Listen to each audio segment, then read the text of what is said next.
ನಕಲಿ ಪೊಲೀಸ್ ವೇಷದಲ್ಲಿರ್ತಿದ್ದ ಆಸಿಫ್ ಅಂತ ಆತನನ್ನ ಇದೀಗ ಖಾಕಿ ಖೆಡ್ಡಕ್ಕೆ ಬೀಳಿಸಿದೆ. ಮೊದಲು ಪಾರ್ಕಿಗೆ ಎಂಟ್ರಿ ಕೊಡ್ತಾನೆ, ಅಬ್ಸರ್ವ್ ಮಾಡ್ತಾನೆ, ಕೆಟ್ಟದಾಗಿ ಏನಾದ್ರು ನಡ್ಕೊಳ್ತಾ ಇದ್ದಾರಾ, ಅವರ ಬಿಹೇವಿಯರ್ ಅಲ್ಲಿ ಬದಲಾವಣೆ ಆಯ್ತಾ, ಆವಾಜ್ ಹಾಕ್ತಾನೆ. ನಡೀರಿ ಸ್ಟೇಷನ್ಗೆ, ಕರ್ಸಿ ಮನೆಯವ್ರನ್ನ ಅಂತ ಹೇಳ್ತಾನಂತೆ. ಯಾರದೋ ಜೊತೆ ಬಂದಿರೋರಿಗೆ ಅಲ್ಲೇ ನಡ್ಕ ಶುರು ಆಗುತ್ತೆ. ಆಬ್ವಿಯಸ್ಲಿ ಇಬ್ಬರಿಂದ ಸುಮಾರು 12 ಗ್ರಾಮ್ ಚಿನ್ನದ ಚೈನು, 5 ಗ್ರಾಮ್ ಗೋಲ್ಡ್ ರಿಂಗು, 10,000 ಹಣ ಡ್ರಾ ಮಾಡಿ ಎಸ್ಕೇಪ್ ಆಗಿದ್ದಾರೆ. ಖತರ್ನಾಕ್. ಈತನ ಮೇಲೆ ಇದೇ ರೀತಿಯ 14ಕ್ಕೂ ಹೆಚ್ಚು ಪ್ರಕರಣಗಳು ದಾಖಲಾಗಿದೆ. ಮನೆಯವರಿಗೆ ಹೆದರಿ ಪಾಪ ದೂರು ಕೊಟ್ಟಿಲ್ಲ ಕೆಲವರು. ಆಸಿಫ್ನನ್ನ ಪೊಲೀಸರು, ಜಯನಗರ ಪೊಲೀಸರು ಬಂಧಿಸಿದ್ದಾರೆ. ಹಣವನ್ನ ಮಾಡೋಕ್ಕೆ ಯಾವ್ಯಾವ ಅಡ್ಡದಾರಿ ಹಿಡ್ದಿದ್ದಾರೆ ನೋಡಿ. ಅಲ್ಲಿ ಪಾರ್ಕಿಗೆ ಹೋಗೋರ್ನೇ ಈತ ಟಾರ್ಗೆಟ್ ಮಾಡ್ತಾ ಇದ್ದ.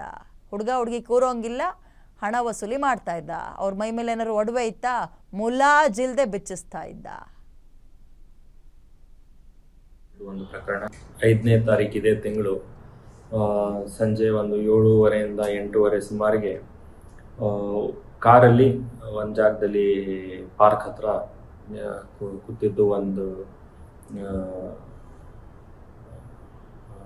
ಕಪಲ್ಗೆ ಗ್ಲಾಸ್ಗೆ ನಾಕ್ ಮಾಡಿಬಿಟ್ಟು ನಾನು ಪೊಲೀಸು ಮಾತಾಡಿಸ್ದು ಚೆಕ್ ಮಾಡಬೇಕು ಅಂತ ಹೇಳಿ ಕಾರ್ ಒಳಗೆ ನುಗ್ಗಿ ಕೂತ್ಕೊಂಡು ನಂತರ ಹೆದರಿಸಿ ದುಡ್ಡನ್ನ ರಾಬರಿ ಮಾಡಿದ್ದು ಒಂದು ಪ್ರಕರಣ ಜಯನಗರ ಪೊಲೀಸ್ ಠಾಣೆಯಲ್ಲಿ ದಾಖಲಾಗಿರ್ತದೆ.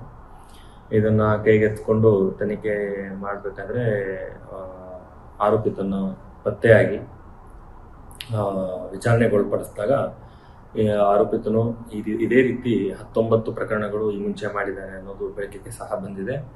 ಹಾಗೂ ಪತ್ತೆ ಆಗದೇ ಇರುವ 3 ಪ್ರಕರಣಗಳು ಸಹ ಬೆಳಕಿಗೆ ಬಂದಿವೆ. ಒಟ್ಟು ಈ 3 ಪ್ರಕರಣಗಳಲ್ಲಿ ಸರಿಸುಮಾರು ಒಂದು